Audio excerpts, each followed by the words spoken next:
ঝাল চাপড়ির নাম শুনলেই জিভে জল চলে আসে, তাই না?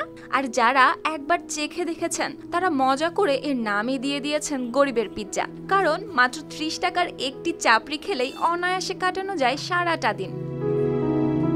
টাঙ্গাইল শহরের অলি গলিতে ভোর হতেই শুরু হয় এই চাপড়ির ব্যস্ততা। বিশাল তাওয়ার গরমে যখন ময়দা, ডাল, পেঁয়াজ, মরিচ আর বিশেষ মশলার মিশ্রণ ছড়িয়ে দেওয়া হয়, তখনই বাতাসে ছড়িয়ে পড়ে এক অদ্ভুত ঘ্রাণ।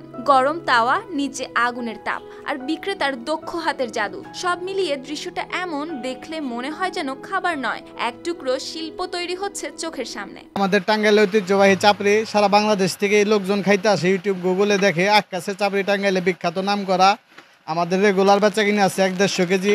আল্লাহর রহমতে 6-7 জন কর্মচারী আছে দোকানে, তাদের সংসার ভালোভাবে চলে।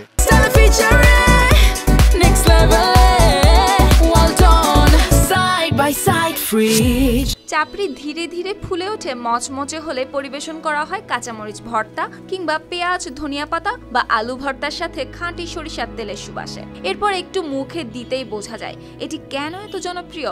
শ্রমজীবী মানুষ থেকে শুরু করে দূর দূরান্তের ভ্রমণকারী সবাই এর স্বাদের কাছেই হার মানেন। অনেক মজা লাগে, গাড়ি চালাই এসে এখানে নিয়মিত খাই।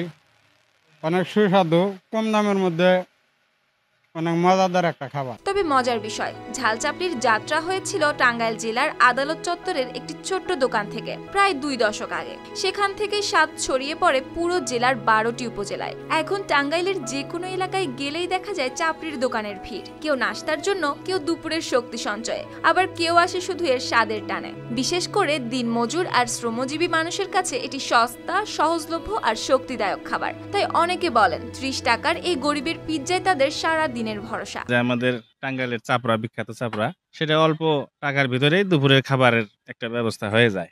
এই কারণেই এইখানের মানুষের বেশি আগ্রহ বেশি, আর স্বাদে মানেও ভালো আছে। আরো মজার বিষয়, চাপড়ির জনপ্রিয়তা এখন শুধু শহরেই সীমাবদ্ধ নয়। ইউনিয়নের বাজার, হাট, এমনকি গ্রামের মোড়েও এখন দেখা যায় চাপড়ির স্টল।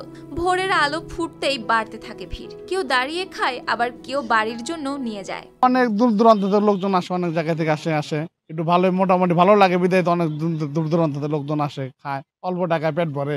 এভাবেই চাপড়ির সুবাসে টাঙ্গাইলের মানুষের মুখে ফেরে হাসি, আর সকালটা হয়ে ওঠে আরো প্রাণবন্ত। News desk, RTV।